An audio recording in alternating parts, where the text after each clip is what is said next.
Assalamualaikum warahmatullahi wabarakatuh. Selamat malam teman sedulur, dimanapun panjenengan berada, agamanya apapun, sukunya apapun, saya doakan panjenengan selalu sehat, bahagia, dan berlimpah, mendapatkan kemudahan di kehidupan panjenengan semua. Dan untuk umat yang beragama Hindu, selamat Hari Raya Galungan. Saya doakan panjenengan sehat, bahagia, dan sejahtera semuanya. Terima kasih beliau Bapak Sumpono spesial. Malam hari ini baru saja ngirim video. Saya ingin menanggapi dan berbagi ya. Saya bukan ustadz, saya bukan kiai, walaupun saya selalu pakai peci. Saya hanya berbagi dari satu sisi pemahaman tentang agama. Senang bisa istirahat sebentar nih. Saya sebenarnya membantu istri saya nih, kegiatan keluarga saya. Ini saya ngupas tahu, istri saya dapat orderan ini, tahu bunting. Jadi saya yang ini bukain pakai ini. Nanti istri saya dengan saya ngisi, dalamnya dikasih mie, terus digoreng. Alhamdulillah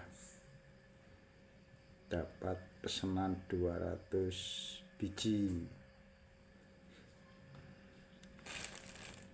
Baik teman sedulur, masih di perjalanan hidup saya, perjalanan spiritual saya ataupun lakon urip saya. Action saya itu banyak sekali, alhamdulillah. Apa saja, apapun itu pekerjaannya, saya dan istri saya tidak pernah pilih-pilih. Selagi pekerjaan itu masih bisa dilakukan dengan sangat menyenangkan. Saya jualan bibit-bibitan, pakai motor keliling, banyaklah pokoknya.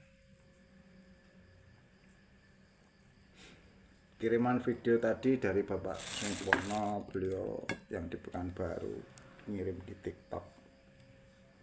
Orangnya sudah jenggotnya panjang, jenggotnya putih. Pasti orang-orang yang terkenal, disebut kiai ataupun syekh atau gus. Pokoknya tokoh agama Islam, mengatakan semua yang ada di alam semesta ini wujudnya Allah. Semua yang berbentuk ini, yang isi dunia ini dari langit sampai alam dunia, bahkan di dalam perut bumi apapun itu wujudnya Allah. Dan ada lagi dari pemahaman yang lain, Allah itu tidak nampak, tidak terlihat, tidak bisa ditembus mata kita, namun bisa dirasakan. Kata banyak nih orang Buya, siapa yang terkenal itu ada. Saya pernah mendengarkan dari Buya Araji, cara menghadirkan Allah, cara merasakan Allah itu ada. Jadi sudah berbeda karena keyakinan manusia itu berbeda-beda. Ada lagi sebagian tokoh agama yang sangat terkenal nih dari aliran yang lain. Kalau ingin bertemu Allah harus bisa menghafalkan ayat ataupun mengucapkan kalimat-kalimat berulang-ulang, mungkin dihitung pakai hitungan tasbih ribuan kali ada. Apakah salah? Tidak. Semua diyakini mereka. Yang salah yang menyalahkan yang lainnya. Itu teman sedulur. Cuman dalam penyampaian itu mereka merasa yakin itu dialah yang paling benar. Dan saya tidak menyalahkan, saya hanya berbagi teman sedulur. Satu kalimat, coba renungkan kata-kata saya, dan jangan percaya saya, percayalah pada diri panjenengan sendiri-sendiri, maka panjenengan sama halnya dengan percaya pada Sang Ilahi Robbi. Karena semua manusia di alam dunia ini, dia itu ada karena ada yang mengadakan. Agamanya apapun, enggak beragama sekalipun, mau tumbuhan, mau binatang, apalagi kita manusia. Allah itu maha baik, maha menerima, dan disebutkan maha meliputi. Kalau itu disebut Allah itu goib, setan goib, malaikat goib, sama dong. Padahal ada ayat mengatakan Allah tidak boleh disamakan dengan apapun juga. Kalau ada mengatakan Allah itu bisa dirasakan, sampai minum air apa B, C, D, E, minuman itu Anda bisa merasakan rasanya berbeda-beda. Berarti Allah juga jangan disamakan dengan itu. Anda dicubit, Anda dipijit, Anda ditepuk, Anda bisa merasakan. Jadi rasa itu ada di dalam diri manusia masing-masing. Apakah Allah bisa disamakan dengan sesuatu? Ada kalimat Allah tidak bisa ditembus akal pikiran manusia. Mengapa orang itu mengarang-arang cara-cara menemui Allah, cara menghadirkan Allah, cara menyebut Allah?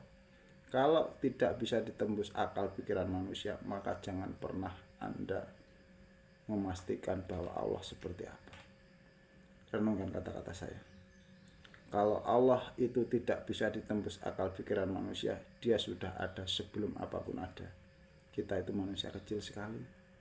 Akal kita tidak bisa menembusnya. Kita nggak usah mencari-cari kalimat kata-kata, meyakinkan kepada siapa saja Allah itu seperti apa, bagaimana. Karena keyakinan itu banyak sekali dari orang-orang yang merasa wow, bahkan sesungguhnya dia hanya mencari pengikut supaya ada pengakuan. Apakah itu salah? Tidak. Saya hanya berbagi. Kalau sesuatu yang tidak bisa ditembus akal pikiran manusia, jangan pernah kau katakan. Jangan pernah kau katakan kepada siapapun. Panjenengan yang rugi. Apapun yang kita tanam, kita ucapkan di dunia ini akan kita petik hasilnya sampai di akhirat nanti.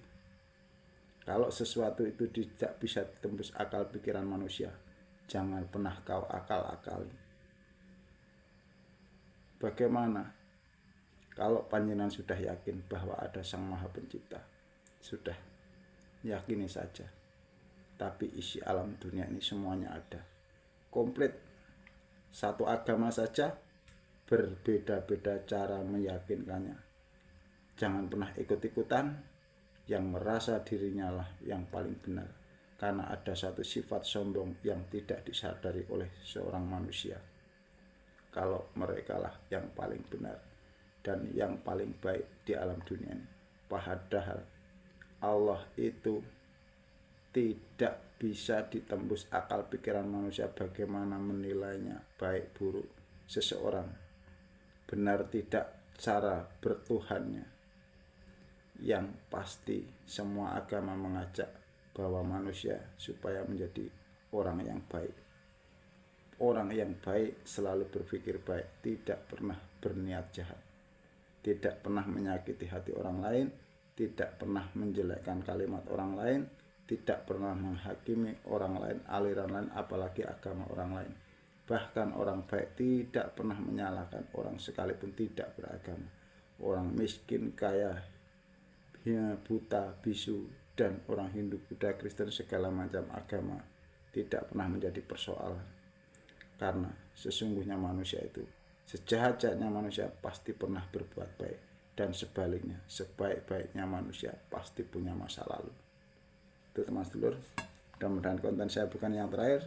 Saya melanjutkan aktivitas saya. Saya akhiri bila taufiq wal hidayah. Wassalamualaikum warahmatullahi wabarakatuh. Alhamdulillah. Ini teman sedulur, ini yang saya kupas nih tahunya nih, dan ini yang sudah bukan saya kupas nih ya. Oke, terima kasih.